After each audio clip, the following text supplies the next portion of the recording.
I'm Adrian, 26 years old, and a software developer in Boston. For 2 years, I saved $14,000 for a down payment on my first apartment. Yesterday, I came home excited about a bonus announcement at work. Instead, I found my bank account completely empty.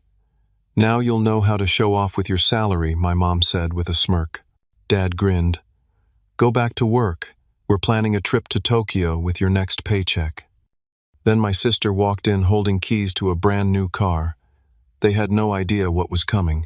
Hey, before I continue this crazy story, drop a comment where you're watching from, and hit that subscribe button if you've ever been betrayed by someone you trusted. Growing up in suburban Massachusetts wasn't easy with my Sissonets, with my 4 parents. They were the definition of middle class on the outside, but behind closed doors they struggled with finances constantly. The weird part, they had too much pride to accept help from anyone. My dad, a salesman at a local furniture store, would come home complaining about bills, but would refuse assistance from his own brother. Mom worked part-time as a receptionist at a dental office and handled our family finances, if you could call it that. Mostly it was juggling which bill to pay late this month. I learned early that if I wanted anything, I needed to earn it myself. At 16, I got my first job bagging groceries at the local supermarket. When college applications rolled around, my parents sat me down for the talk. Not about birds and bees, but about how they couldn't afford to send me to college. No college fund, no savings, nothing. They looked disappointed, but not nearly as disappointed as I felt. "We always thought things would get better financially," Dad explained, not meeting my eyes. "But life happens." That summer I worked 2 jobs and applied for every scholarship imaginable. When acceptance letters came, I chose the state university that offered the best financial aid package. Even then, I took out loans and worked 20 hours a week at the campus IT department while maintaining a full course load in computer science. My relationship with my parents grew distant during those years. They rarely called to check on me, but when they did, the conversation inevitably turned to their financial problems. "The furnace broke," or "Dad's car needs a new transmission." I learned to change the subject quickly. After graduation, I landed an entry-level programming job at a tech startup in Boston. The pay wasn't amazing, but it was enough to rent a small studio apartment and start paying off my student loans. Most importantly, I could finally begin saving for something that mattered to me, my own home. My lifestyle was modest by any standard. My apartment was barely 500 square feet, with furniture mostly sourced from thrift stores and giveaways. I drove a 12-year-old Honda with over 150,000 miles on it. While my co-workers splurged on fancy dinners and weekend trips, I packed lunches and tracked every dollar in a spreadsheet. For 2 years, I lived this way, watching my savings slowly grow to $14,000. My younger sister, Emma, was a different story altogether. 3 years younger than me, she had somehow escaped the financial responsibility lessons that had been forced upon me. Mom and Dad bent over backwards to give her everything she wanted, dance lessons, to a car for her 16th birthday, and even paid her cell phone bill well into her 20s. When she decided college wasn't her thing after 1 semester, they didn't bat an eye. She moved back home and took a part-time job at a clothing store, spending most of her paycheck on clothes and nights out with friends. I never resented her for this uneven treatment. If anything, I felt sorry for her. She never learned self-reliance or the satisfaction of earning something through hard work. But I did maintain a certain distance from her. Our lives and values were simply too different. 3 weeks ago, everything changed. I was called into my boss's office expecting the usual project update meeting. Instead, he told me I was being promoted to senior developer with a 20% salary increase. "You've earned this, Adrian," he said, shaking my hand. "Your work ethic is exceptional, and the team values your contributions." That night, I updated my budget spreadsheet. With the raise, I could reach my down payment goal of $25,000 within 6 months. For the first time, homeownership felt within reach, a small condo, nothing fancy but mine. The next day, I made a stupid mistake. I was updating my password journal, an actual physical notebook, where I kept all my passwords hidden in my desk drawer. Old school, I know, but I've never trusted digital password managers. I wrote down my new banking password, never imagining anyone would find it, much less use it.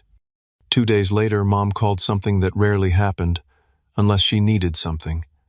Adrian, honey, we heard about your promotion from Emma's friend who works in your building. We're so proud Dad and I want to come visit this weekend to celebrate. I was suspicious, but also hopeful. Maybe they were finally recognizing my achievements. Maybe our relationship could evolve into something healthier. Sure, I agreed. I could cook dinner on Saturday. Oh no, we'll take you out somewhere nice. Our treat, she insisted. You deserve it. That Saturday I worked late finalizing a project. When I got home around 7 in the evening, I was surprised to find not just my parents but also Emma in my apartment.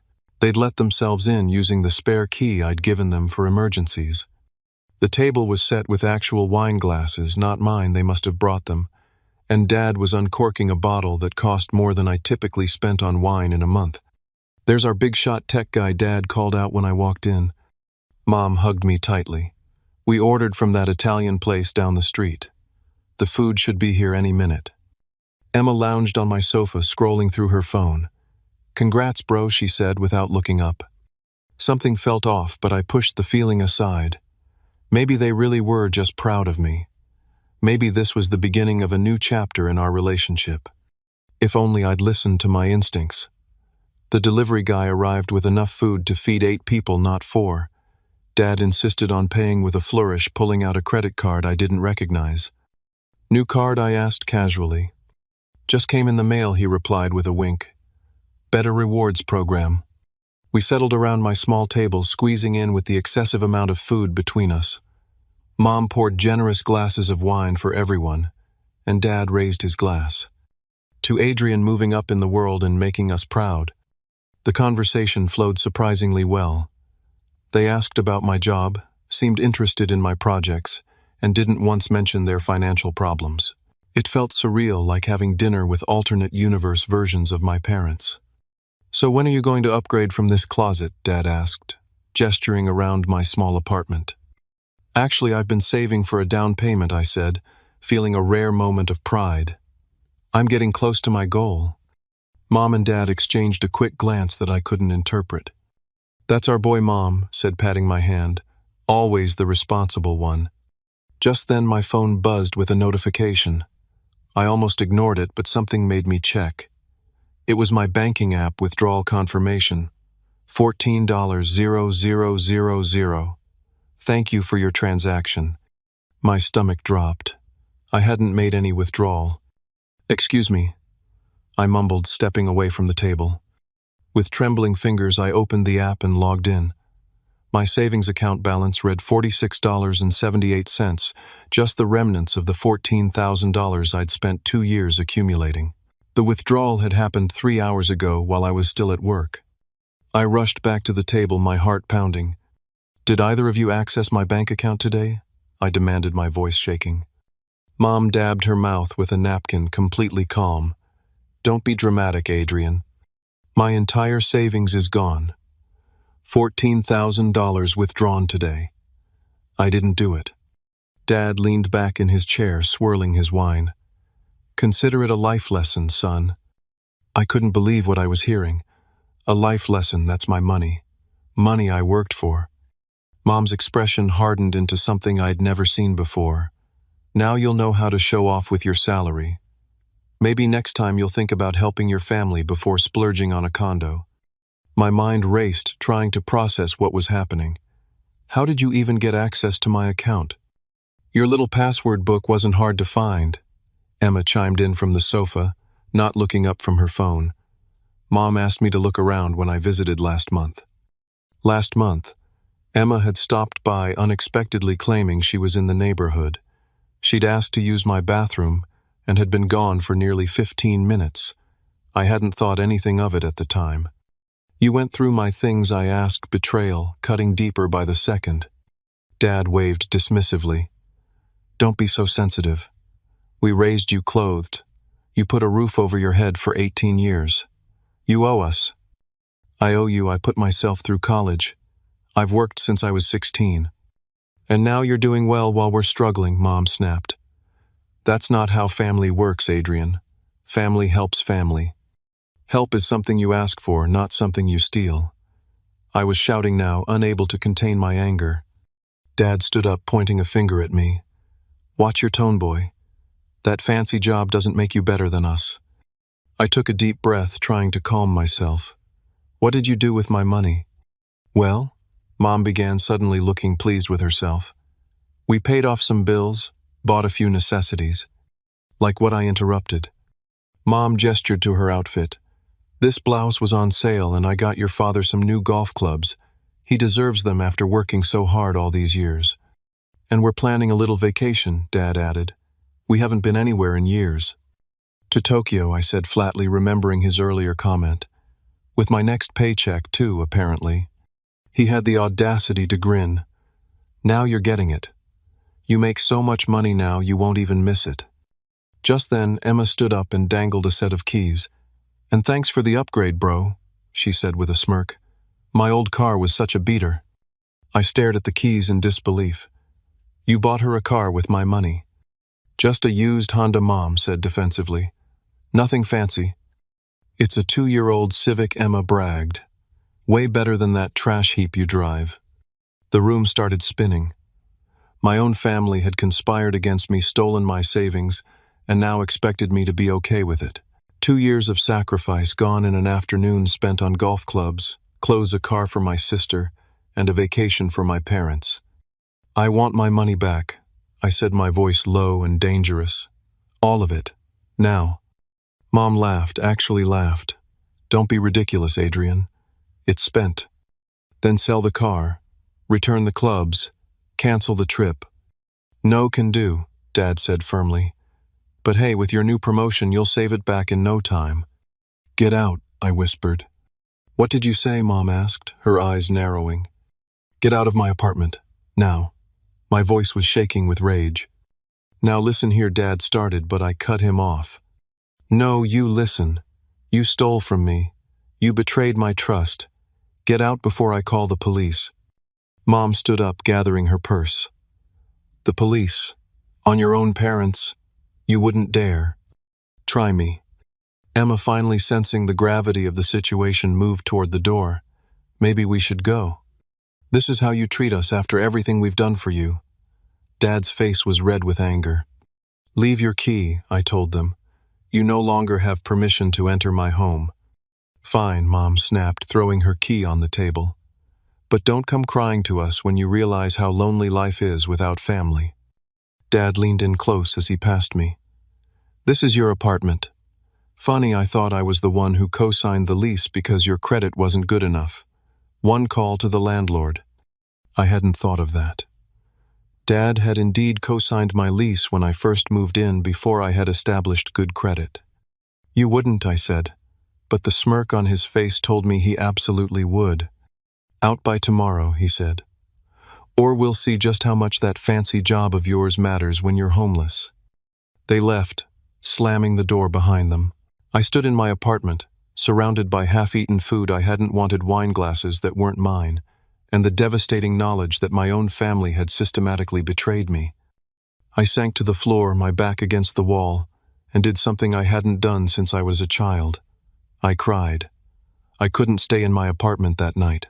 The walls seemed to close in on me, every corner holding a fresh memory of betrayal. I packed an overnight bag, grabbed my laptop, and checked into a budget hotel downtown.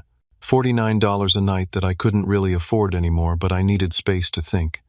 Lying on the stiff hotel bed, staring at water stains on the ceiling, memories flooded back. Dad borrowing the $20 I'd earned mowing lawns when I was 12, promising to pay me back come payday. He never did. Mom taking the birthday money my grandparents sent me to put in your college fund, a fund I later learned never existed. The pattern had been there all along. I'd just been too young to recognize it, and later too hopeful that things had changed. Sleep evaded me. Around 3 in the morning, I opened my laptop and started researching my legal options. Unauthorized bank access, theft, fraud. Surely there was some recourse available to me. I composed an email to my bank explaining the situation, then fell into a restless sleep just as dawn was breaking. The bank's response came by mid-morning. Since the password had been used for access, and since I had no proof that I hadn't shared it voluntarily with my parents, there was little they could do. They suggested filing a police report if I believed a crime had been committed. A crime by my own parents. Could I really do that? Despite everything, some deeply ingrained sense of family loyalty held me back. They'd raised me, however, imperfectly. Could I really see them arrested? I called my friend Zach, the only person I trusted enough to share this humiliating situation with. They did what? He exploded after I explained. Adrian, that's straight-up theft. I know, I sighed. But they're my parents. No, Zach said firmly. Parents protect their children. They don't rob them blind. You need to talk to a lawyer. He was right. I found a legal aid office that offered free 30-minute consultations and scheduled an appointment for that afternoon. The lawyer, a woman named Melissa, with kind eyes and a no-nonsense attitude, listened carefully to my story. Unfortunately, she said when I finished, this is legally complicated. Since they used your password, the bank likely won't recognize it as unauthorized access. And because they're family members, it becomes a matter of he said, she said, about whether you gave them permission. So they just get away with stealing $14,000, I asked incredulously. Not necessarily. You have two options: file a police report and press charges for theft, or pursue civil action to recover the funds. Which would you recommend?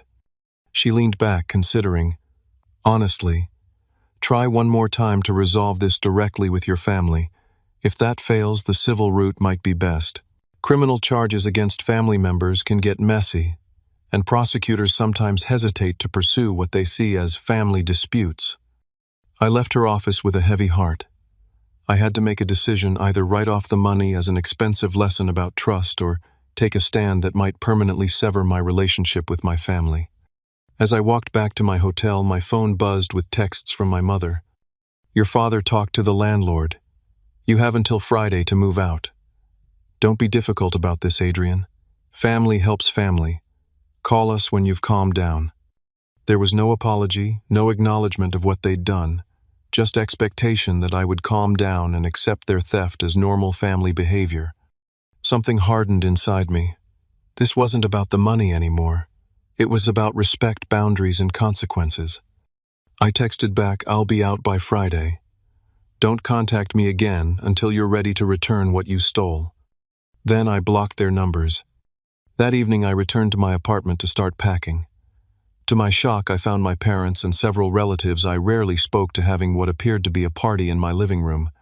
There he is, my Uncle Doug called out when I entered.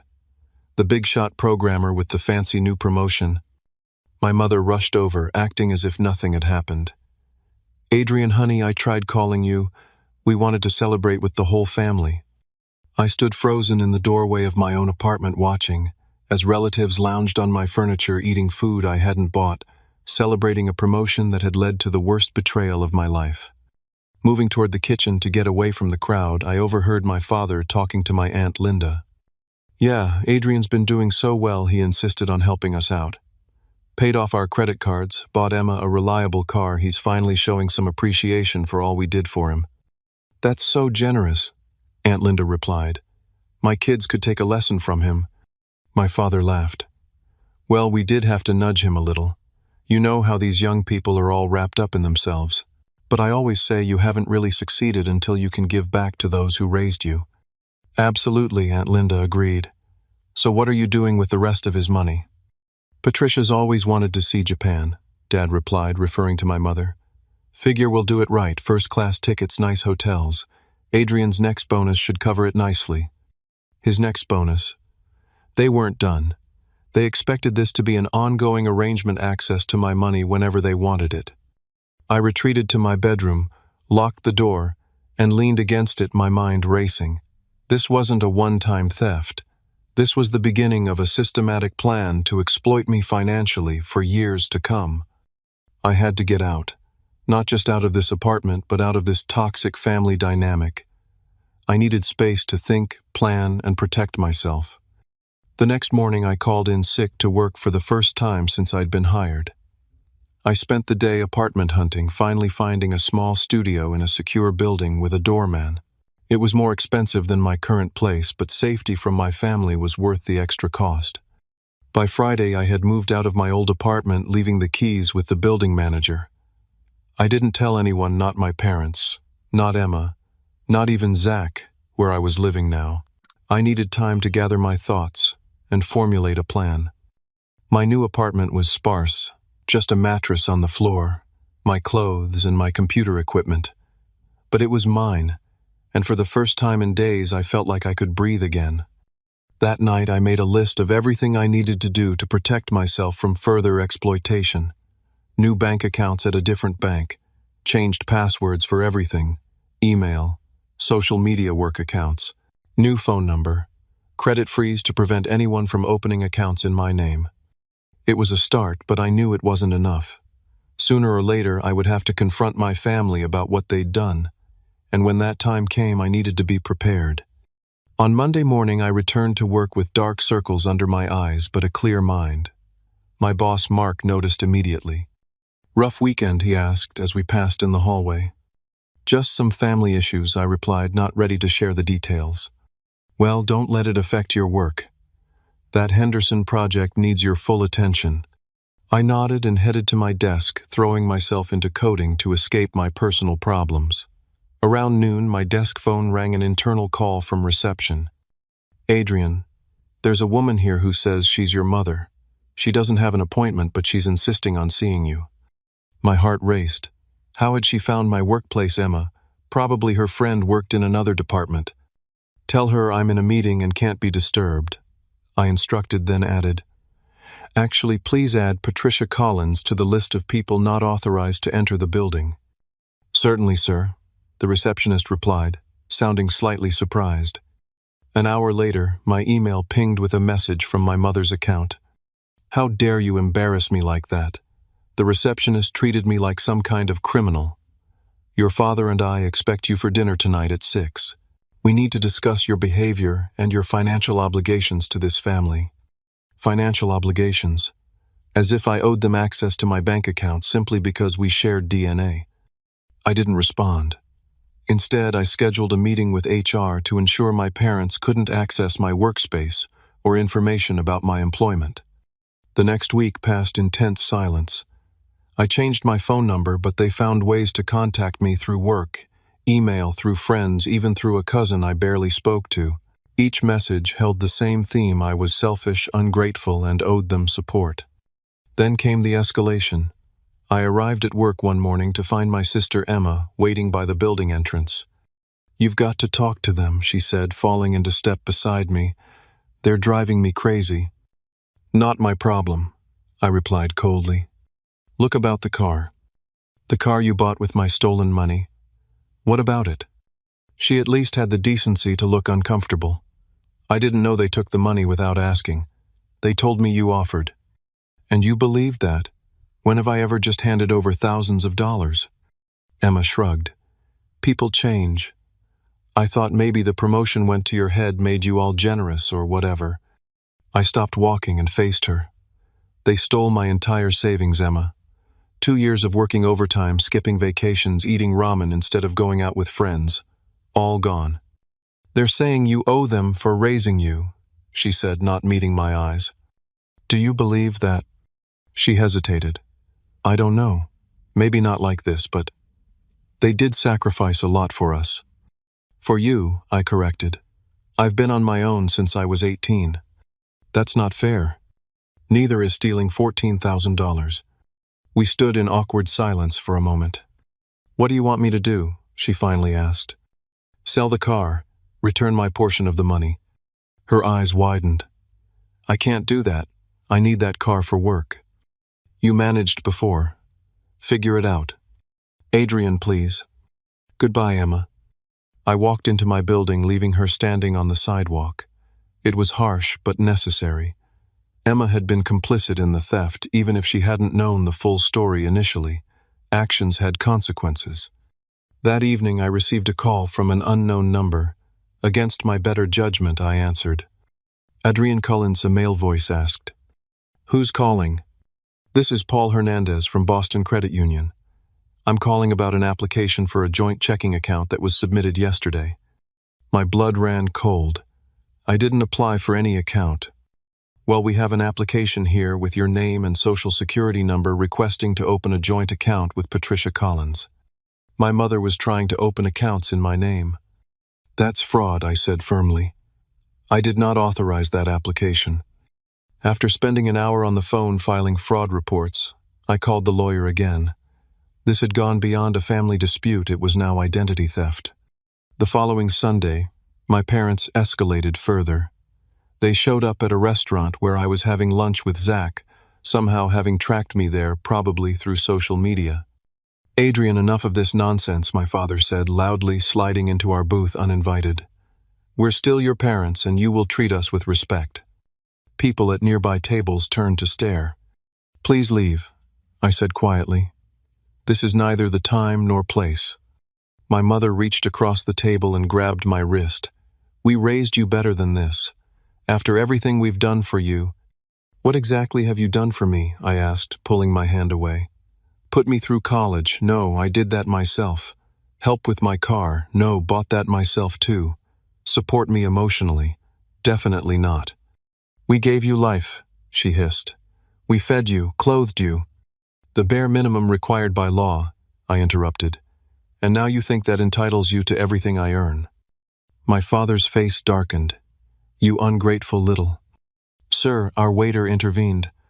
I'm going to have to ask you to lower your voice or leave. Mind your own business, my father snapped. Dad, stop, I said firmly. You're making a scene. I'm making a scene. You're the one who's cut off his own family. Your mother cries herself to sleep every night. Zach, who had been silent until now, stood up. Mr. Collins, I think you and Mrs. Collins should leave before the manager gets involved. My father glared at him. And who are you to tell me what to do? I'm the guy who's about to call security if you don't walk away right now, Zach replied calmly. My parents looked around, suddenly aware of the attention they were attracting. With a final glare, my father stood up. This isn't over, Adrian. Actually, it is, I replied. Unless you're ready to return my money and apologize. They stormed out, leaving an awkward silence in their wake. Dude, Zach said as he sat back down, you need a restraining order. I nodded slowly. I think you're right. Later that evening, as I was entering my apartment building, my sister called from yet another unknown number. Adrian, you need to know something, she said, her voice uncharacteristically serious. They're in real trouble. What do you mean? They remortgaged the house last year. They're behind on payments. Dad's been gambling. It's bad. Why are you telling me this? Because I think they took your money to save the house, not for a trip or golf clubs. They're drowning, Adrian. For a moment I felt a pang of sympathy. Then I remembered the callous way they'd justified their theft. That doesn't excuse what they did, Emma. No, she agreed, surprising me. It doesn't. But I'm scared for them. After we hung up, I sat on my bare mattress thinking, if Emma was telling the truth, my parents' financial situation was even worse than I'd imagined. But that made their actions more calculated, not less. They hadn't stolen from me impulsively, they'd planned it, targeting my savings as a solution to problems of their own making. The next evening, against my better judgment, I agreed to meet them at a neutral location, a coffee shop downtown. I arrived early, selected a table with clear sightlines to the exits, and waited. They entered together, looking less confident than I'd ever seen them. My mother's eyes were puffy from crying, and my father seemed to have aged years in mere weeks. Thank you for meeting us, Mom began as they sat down. I didn't respond, just waited. Dad cleared his throat. Son, we may have been hasty in how we handled things. Hasty, I repeated. You stole $14,000, threatened to make me homeless, tried to commit identity fraud, and harassed me at work. That's not hasty. That's criminal. Mom flinched. We're your parents, Adrian. We needed help. Then you should have asked for help, I cut in. You don't get to decide what happens to my money. We were desperate, Dad admitted. The bank was threatening foreclosure. So you thought stealing from me was the solution. Not selling your golf clubs or Mom's jewelry or downsizing the house. It had to be my money. They exchanged glances. We're family, Mom said, as if that explained everything. Family doesn't steal from family, I replied firmly. Family respects boundaries. What do you want from us? Dad asked, his voice hollow. I want my money back, all of it, and I want a written apology acknowledging what you did was wrong. We don't have the money, Mom said. It's gone. Then sell the house. Sell the car. Get jobs delivering pizza if you have to. Figure it out. Dad's expression hardened. You'd make your own parents homeless. You were willing to do the same to me, I reminded him. Actions have consequences. So that's it, Mom asked, tears forming. We mean nothing to you now. I took a deep breath. You chose money over our relationship, not me.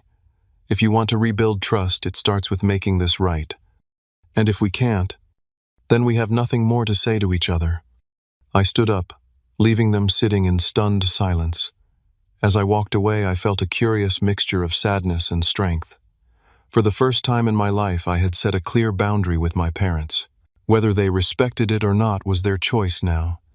The confrontation at the coffee shop marked a turning point. I realized that hoping for my parents to suddenly develop a moral conscience was futile. I needed to take concrete action to protect myself and possibly recover some of my losses. First, stop a new financial advisor recommended by my company's HR department. Jason Chen specialized in helping young professionals establish secure financial foundations. What happened to you is unfortunately not uncommon, Jason said after I explained my situation. Family financial exploitation happens more often than people realize. Together, we created a comprehensive protection plan. I opened new accounts at a credit union with no connection to my previous bank. We established a series of secure passwords and authentication methods that couldn't be easily guessed or accessed. I set up credit monitoring to alert me of any new applications in my name. Now, Jason said, leaning forward, let's talk about recovering your money. Is that even possible? I asked, skeptical. Possibly through small claims court. The limit in Massachusetts is $7,000, so you couldn't recover the full amount in one case, but it's a start. I nodded, taking notes. What would I need to prove my case? Any evidence that the money was taken without permission. Text messages, emails, witnesses who heard them admit to taking it. I thought of the family gathering where I'd overheard my father bragging about using my money. My cousin Taylor had been standing there too. Would she be willing to testify? The next day I consulted with a different lawyer, one who specialized in family financial disputes. She helped me draft a formal demand letter to my parents, outlining exactly what they had taken and the consequences if they didn't make arrangements to repay it. Send this by certified mail, she advised. It creates a paper trail showing you've attempted to resolve this without court action. While I waited for a response, I focused on rebuilding my security. I changed all my passwords using a complex system that couldn't be guessed. I installed a password manager with two-factor authentication. I froze my credit at all 3 major bureaus. At work, I met with HR again to ensure my parents couldn't access my employment information or payroll details. I'd like to change my emergency contact and make sure my parents can't access any information about me, I explained to the HR director. She looked concerned. Is everything okay, Adrian? Family dispute, I said simply. I need to protect my personal information. She nodded. We can certainly update your file, and just so you know, we never release salary information to anyone but the employee. Thank you, I said, relieved. And can we make sure any bonuses or raises aren't announced publicly? Absolutely. Your compensation is confidential. With work secured, I turned my attention to Emma. Despite her complicity, she was also a victim of our parents' manipulation. I arranged to meet her at a park near her workplace. I'm not selling the car, she said immediately upon sitting down. I'm not asking you to, I replied. But I do want you to understand what they did was wrong. She sighed, picking at the sleeve of her coffee cup. I know. Do you? Because you seemed pretty comfortable benefiting from their theft. I told you I didn't know they stole it. They said you wanted to help with the car. And that didn't seem suspicious to you. When have I ever offered to buy you a car? She looked away. I guess I wanted to believe them. We sat in silence for a moment. They used you too, Emma, I finally said. They're using your connection to me to try to get access to my money again. What do you mean? The calls, the texts. showing up at my workplace. You're telling them where to find me, aren't you? She had the decency to look ashamed.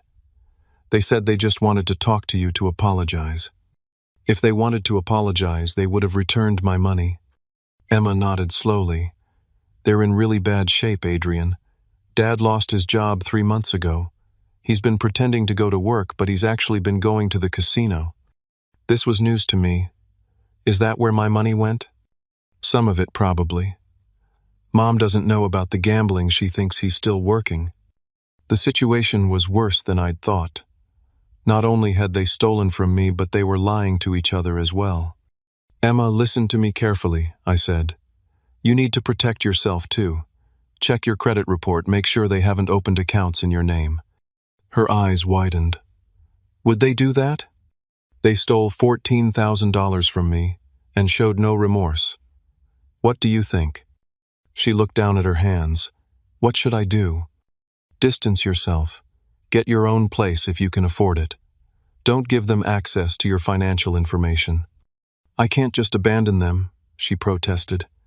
I'm not saying cut them off completely. I'm saying protect yourself while they figure out their own mess.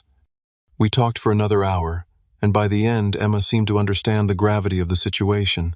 She agreed to be more careful about sharing information about me and promised to check her own credit report. The certified letter I'd sent my parents came back refused. They weren't even willing to acknowledge my attempt at resolution. Meanwhile, I discovered they'd been contacting my friends, extended family, and even colleagues, painting me as an ungrateful son who had abandoned them in their time of need. Several relatives called me, urging me to make peace with my parents. They made mistakes, but they love you, my Aunt Susan insisted over the phone. Did they tell you they stole my entire savings? I asked. They said they borrowed money for an emergency, and now you're refusing to speak to them. They didn't borrow anything. They took it without permission. That's theft. They're family, Adrian. Family helps family. That phrase again. It seemed to be the justification for everything. Would you be okay with your son stealing your retirement fund? I asked. Well, of course not, but then don't expect me to be okay with it either. One by one, I had these conversations with family members. Some understood my position once they heard the full story. Others remained firmly on my parents' side, unable or unwilling to see their actions as wrong.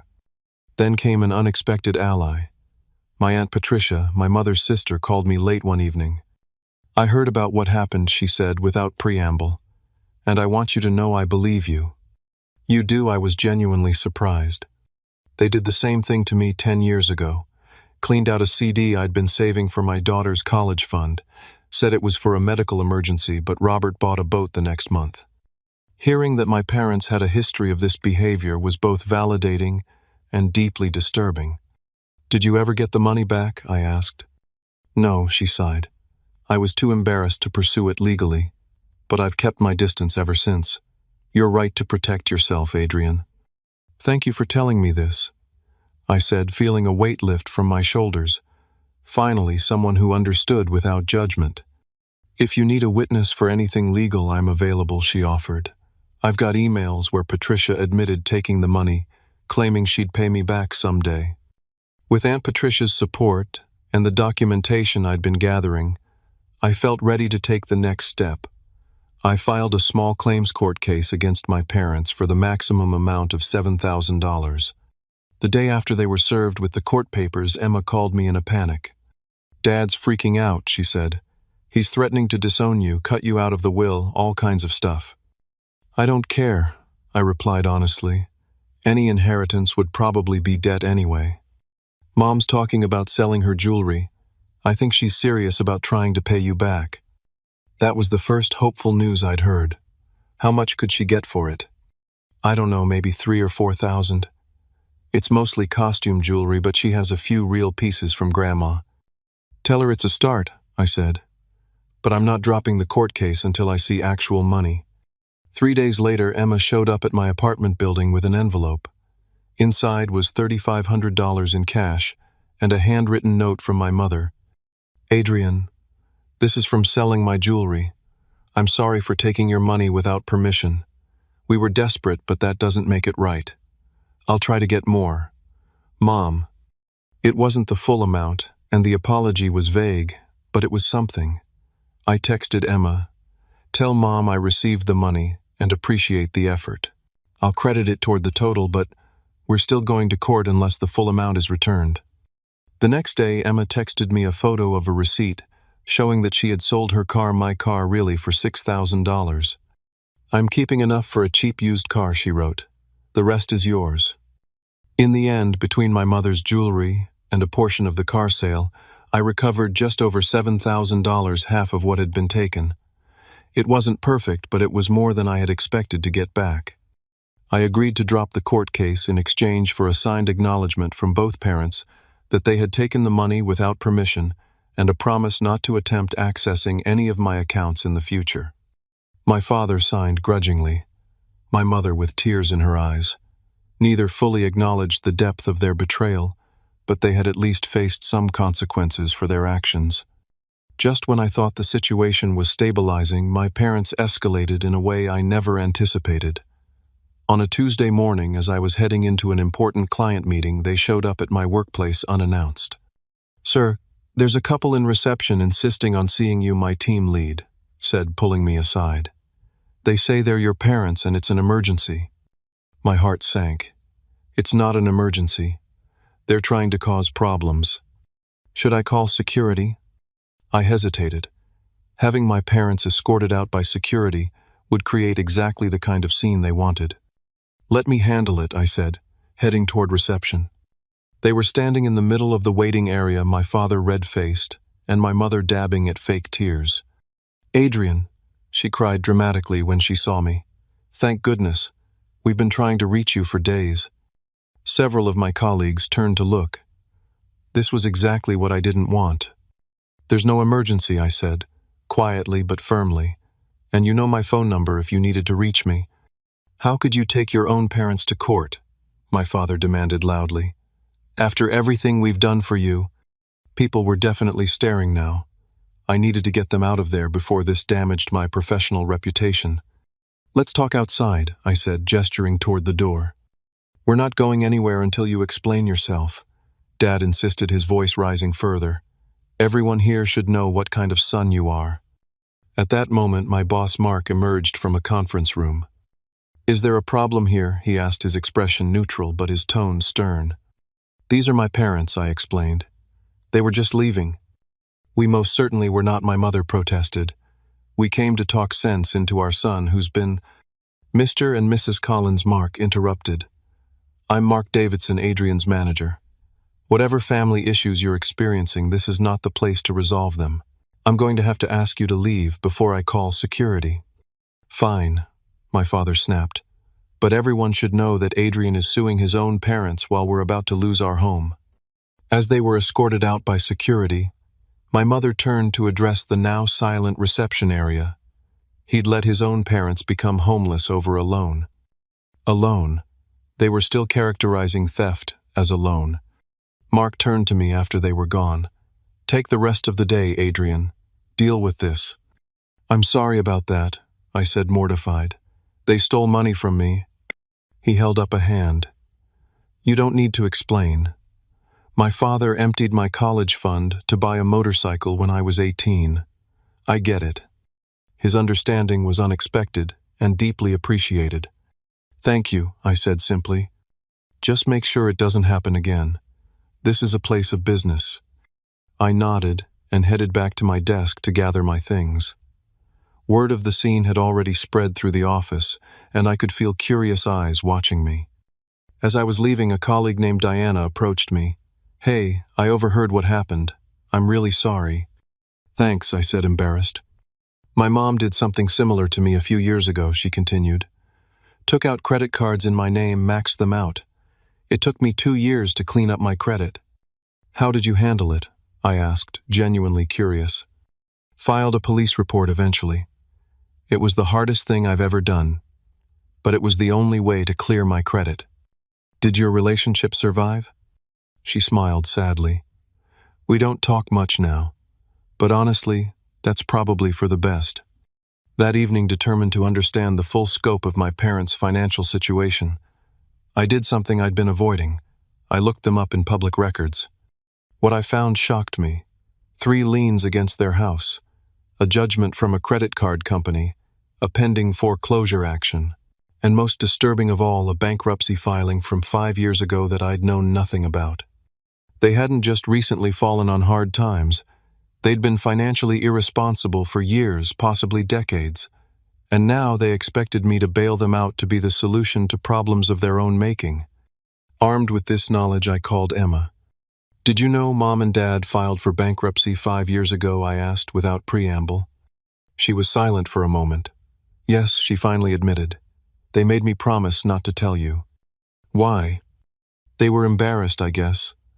And they were afraid you'd stop helping them if you knew how bad things were." "Helping them? When have I ever helped them financially?" Another pause. "Adrian, they've been taking money from your account since you were in college." The floor seemed to drop out from under me. "What are you talking about?" "Remember that joint account you opened when you were 18? The one for your tuition payments? They never took their names off it. They've been transferring small amounts, 50 here, 100 there, for years." I sat down hard on my couch. The joint account had been my father's idea, a way to easily deposit money for tuition and books. I thought it was closed years ago. How much, I managed to ask. "I don't know exactly. Thousands probably over the years." It explained so much why they always seemed to know when I got paid, why they called asking for loans when I had extra in my account, why they were so angry when I moved my savings to a new account they couldn't access. "Why are you telling me this now?" I asked. "Because they're talking about doing it to me now," she said quietly. "Dad asked me to add him to my checking account yesterday, just in case of emergency." A surge of protectiveness rushed through me. For all her flaws, Emma was still my sister. "Don't do it," I said firmly. "Don't give them access to anything." "I know. I already told him no." "Good. Listen, we need to talk to them together. Present a united front." We arranged a meeting at a restaurant the following evening, neutral territory where they couldn't make too much of a scene. They arrived looking defensive, already prepared for a fight. "What's this about my father?" demanded as he slid into the booth. "We know about the bankruptcy," I said, without preamble, "and about the money you've been taking from my accounts for years." My mother's face went pale. My father's reddened. "Emma," he snapped, "you promised never to." "Don't blame her," I interrupted. "This is about your actions, not hers." "We're your parents," my mother said, falling back on her usual justification. "Everything we did was for your own good. Taking money from my account without permission was for my own good. Explain that logic." "You had more than you needed," my father said dismissively. "We made sure you didn't get spoiled. By stealing from me. By teaching you the value of helping family," he countered. Emma, who had been quiet until now, spoke up. "Dad, you asked me to add you to my checking account yesterday. Why?" He shifted uncomfortably. "Just to have access in case of emergency." "The truth," she insisted. My father looked away. My mother stared at her hands. "We're behind on the mortgage again," she finally admitted. "The bank is threatening foreclosure." Even after taking my $14,000, I asked incredulously. "It wasn't enough," my father muttered. "We had other debts." "Like what?" More uncomfortable silence. "Like what?" I repeated more forcefully. "Your father has a gambling problem," my mother said, still not looking up. "He's been borrowing from people you don't borrow from. Loan sharks." My father had gotten involved with loan sharks. "Jesus," I breathed. "This is so much worse than I thought." "We need help," my mother said, finally meeting my eyes. "Real help this time." "Not financial help," I said firmly. "You've proven you can't be trusted with money. But I'll help you find resources, financial counseling, gambling, addiction, support, maybe bankruptcy protection again." "We don't need counseling," my father protested. "We need cash." "No," Emma and I said simultaneously. My father looked between us, seemingly shocked by the united front. "After everything we've done for you both." "Stop." I cut him off. "That line doesn't work anymore. Here's what's going to happen. I have a friend who's a financial counselor. You're going to meet with him, follow his advice, and deal with your problems like adults. In return, I won't pursue further legal action for the money you stole." And Emma added, "You're going to sign something promising never to access either of our accounts again." Or what my father challenged. I pulled out my phone and held it up. "Or I send this recording of you admitting to stealing from my accounts for years to the police." My state had one-party consent for recordings. What they had done was theft, plain and simple, and now I had proof. The color drained from my father's face. "You wouldn't."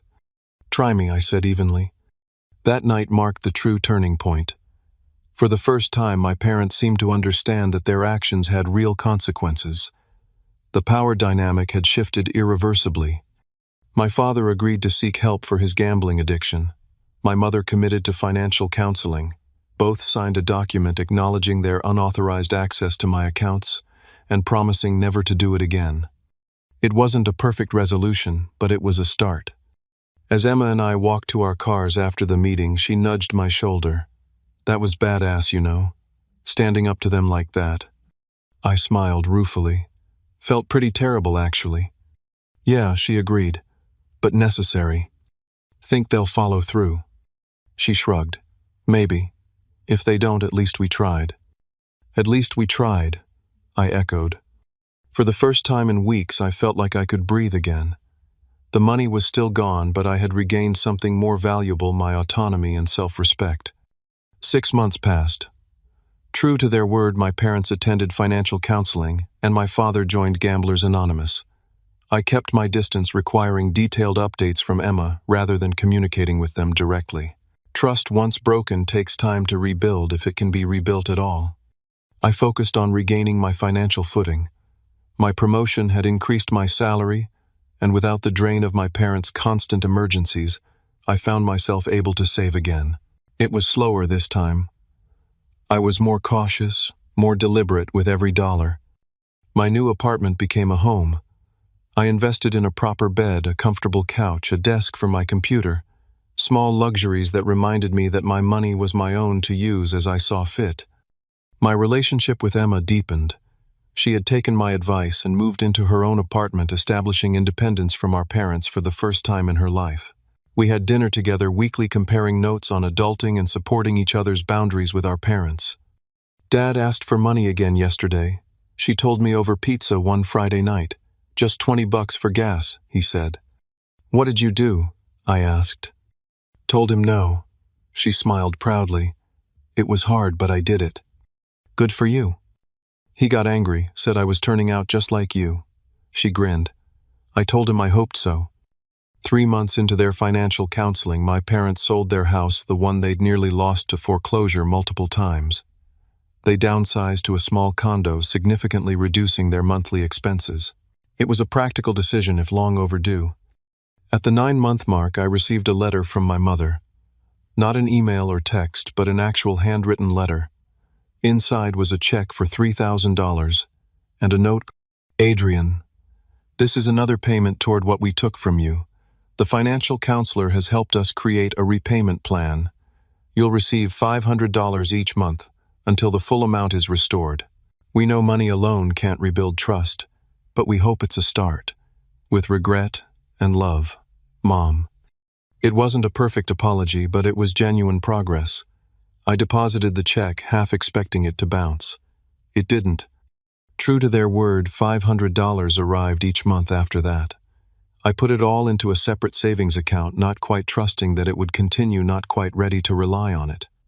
A year after the original theft, I closed on my first home, a small one-bedroom condo in a secure building. It wasn't the place I'd originally dreamed of, but it was mine, bought with money I had earned and protected. Emma helped me move in, exclaiming over the hardwood floors and the tiny balcony with a view of a nearby park. "You did it," she said as we collapsed onto my couch after carrying up the last box. "Despite everything, you did it." "We did it," I corrected her. "You're in a better place too." She nodded thoughtfully. "I never would have moved out if all this hadn't happened. As awful as it was, maybe we needed the wake-up call." That evening, as Emma headed home to her own apartment, I sat alone in my new space and reflected on the painful journey of the past year. I had lost $14,000, half of which I'd recovered, But I had gained something far more valuable, the knowledge that I could stand up for myself, even against the people who were supposed to love me most. I had learned that family means respect, not exploitation. That boundaries are necessary, even perhaps especially with parents. The hardest lesson had been accepting that the parents I wanted, supportive, respectful, financially responsible, weren't the parents I had. I had to deal with the reality of who they were, not the fantasy of who I wished they could be. My phone buzzed with a text from my mother. "Congratulations on your new home. Your father and I are proud of you." I stared at the message for a long time before responding, "Thank you. Maybe you can visit sometime." It wasn't forgiveness, not completely, but it was an opening a possibility. The healing process would be long. Trust once shattered doesn't mend easily. But I was on my way. We all were in our own ways. The $14,000 they took taught me lessons no amount of money could buy, that I was stronger than I knew, that real love doesn't come with financial strings attached, that sometimes the healthiest thing you can do for a relationship is to set firm boundaries. Most importantly, I learned that financial security isn't just about the numbers in your bank account. It's about protecting yourself from those who would exploit your generosity, even if they share your DNA. Today, my relationship with my parents is cautious but cordial. We talk, occasionally meet for holidays, but financial matters remain strictly off-limits. Emma has blossomed into a more confident, independent woman, careful with her money and protective of her boundaries. As for me, I continue to build my career and my savings one day at a time. The betrayal will always be part of my story, but it no longer defines me. Instead, it's a chapter that made me wiser, stronger, and more compassionate toward others who have experienced similar family betrayals. If you've ever had someone you trusted violate that trust, especially family, know that you're not alone. It's okay to protect yourself. It's okay to set boundaries. And it's absolutely okay to expect better from the people who claim to love you. Have you ever had to set difficult boundaries with family members over money or other issues? Drop a comment below and share your experience. Your story might help someone else who's going through something similar. Don't forget to like this video and subscribe to the channel for more real-life stories about navigating complicated family dynamics. Remember, sharing your story can be the first step in healing. Thanks for listening, and I hope you found some value in my journey.